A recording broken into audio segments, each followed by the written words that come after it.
وما أنتم بركن يمال بكم ولا زوافر عز يفتقر إليكم ما أنتم إلا كإبل ضل رعاتها فكلما جمعت من جانب انتشرت من آخر.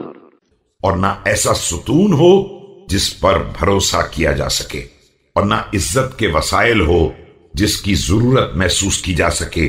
تم تو ان اونٹوں جیسے ہو جن کے چرواہے گم ہو جائیں کہ جب ایک طرف سے جمع کیے جاتے ہیں تو دوسری طرف سے بھڑک جاتے ہیں.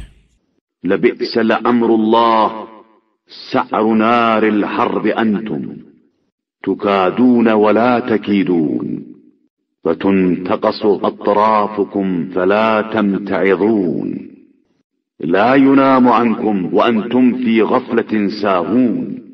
خدا کی قسم تم بدترین افراد ہو جن کے ذریعے آتش جنگ کو بھڑکایا جا سکے.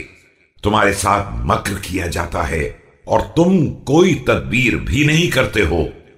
تمہارے علاقے کم ہوتے جا رہے ہیں اور تمہیں غصہ بھی نہیں آتا ہے.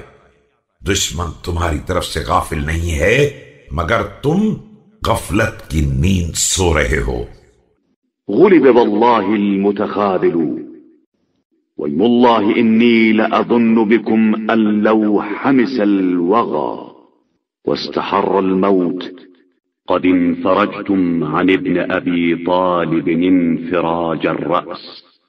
خدا کی قسم سستی برتنے والے ہمیشہ مغلوب ہو جاتے ہیں، اور بخدا میں تمہارے بارے میں یہی خیال رکھتا ہوں کہ اگر جنگ نے زور پکڑ لیا اور موت کا بازار گرم ہو گیا تو تم فرزند ابو طالب سے یوں ہی الگ ہو جاؤ گے جس طرح جسم سے سر الگ ہو جاتا ہے.